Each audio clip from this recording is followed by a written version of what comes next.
दोस्तों नमस्कार। Colonel Ajay CEO Ajay astro money group first global astro finance digital channel से आपसे मुखातिब होता हूं। आज 15 मई सन 2026। दोस्तों आज के इस एपिसोड में हम चर्चा करेंगे पाम तेल और सोया तेल के बारे में। भारतीय बाज़ारों की चर्चा करेंगे, अंतर्राष्ट्रीय बाज़ारों की चर्चा करेंगे और ये पूरा शो रोचक, ज्ञानवर्धक और व्यापारवर्धक हो, ऐसी हमारी कोशिश रहेगी। दोस्तों मैं आप सभी दर्शक बंधुओं का आभार व्यक्त करता हूं कि आपने हमारे चैनल को देश का नंबर 1 चैनल बनाने में जो हमारी सहयोग किया है, आशीर्वाद प्रदान किया है। मैं आपका तहे दिल से इसका धन्यवाद प्रेषित करता हूं। जानिए रिपोर्ट विस्तार से। दोस्तों खबर निकल के आ रही है कि ग्लोबल और डोमेस्टिक मार्केट में इस सप्ताह खाद्य तेलों में विशेषकर पाम तेल और सोयाबीन तेल के मोर्चे पे काफ़ी हलचल देखने को मिली। एक तरफ जियोपॉलिटिकल टेंशन, अमेरिका चीन की वार्ता और भारत में मसाले, खुशबू और प्योर झांझ, टेस्ट से भर दे हर जुबान पे स्वाद। एवरीडे मसाले, देश का स्वाद।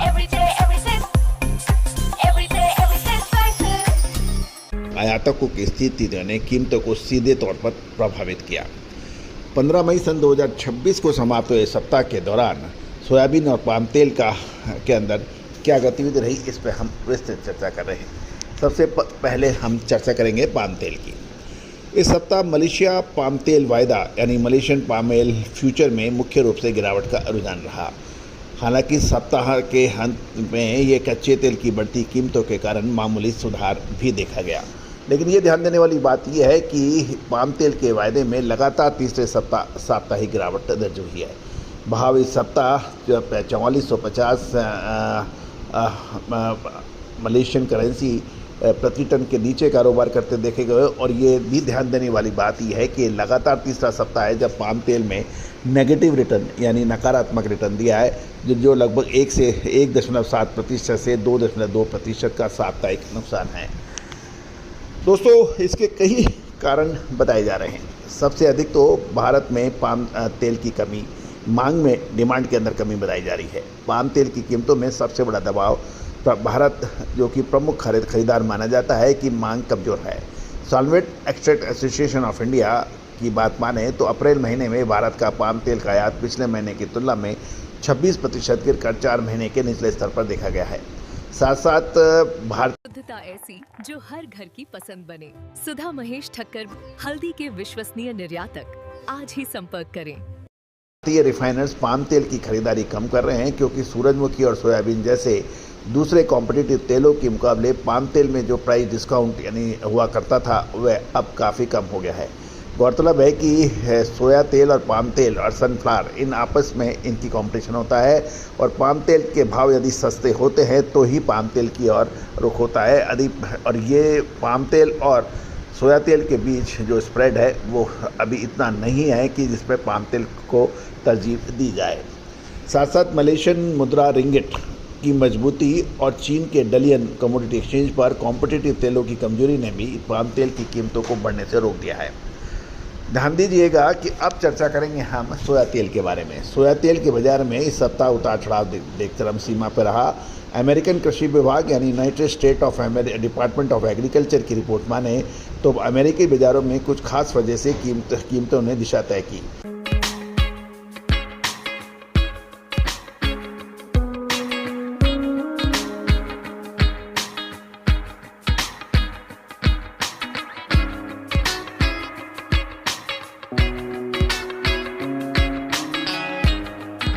भारतीय बाजारों ने इस सप्ताह सोयाबीन की तेल की कीमतों में गिरावट दर्ज की। इसका मुख्य कारण ये रहा है आयातक बैंकों ने अपने लेटर ऑफ क्रेडिट को चालू रखने के लिए आयातित सोयाबीन तेल को अपनी लागत से 3 से 3.5% कम बेच रहे हैं।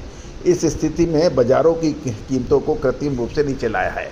जहाँ तक ग्लोबल वायदा बाजार की बात करें तो अंतर्राष्ट्रीय स्तर पर शिकागो बोर्ड ऑफ ट्रेड में सोयाबीन और सोया तेल के वायदों में सप्ताहांत में तेज़ी से गिरे और सोयाबीन $12 प्रति बुशल के नीचे खिसका है। दोस्तों अमेरिकी और चीन वार्ता की बात करें, क्योंकि ट्रंप और जिनपिंग में सप्ताह के अंत में बाज़ारों को ये उम्मीद थी कि बीजिंग में चल रही वार्ता में चीन और अमेरिका भारी मात्रा में कृषि प्रोडक्ट्स यानी सोयाबीन की खरीद की घोषणा करेगा, लेकिन चीन ने कोई ठोस प्रतिबद्धता न मिलने के कारण स्पेकुलेटर्स ने मुनाफा वसूली की, जिससे कीमतें गिरी।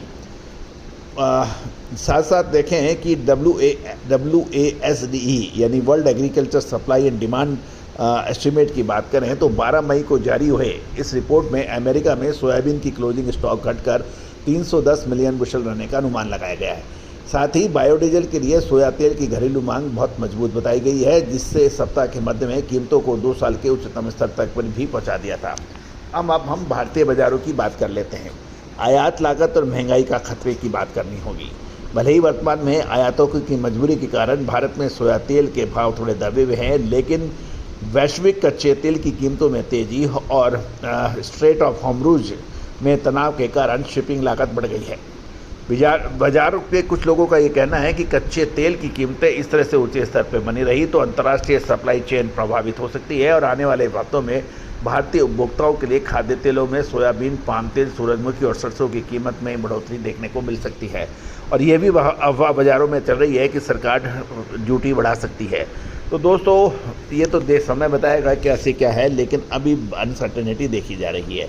सोयाबीन का DOC यानी डी ऑयल्ड केक की स्थानीय और निर्यात में मांग अच्छी है, जिससे भारतीय किसानों के लिए सोयाबीन तिलहन के भाव को सहारा मिल रहा है। निष्कर्ष के रूप में देखा जाए तो ये सप्ताह पाम तेल के लिए कमजोर मांग और सोयाबीन के तेल के ग्लोबल अटकलों और घरेलू डिस्ट्रेस सेलिंग का सप्ताह रहा।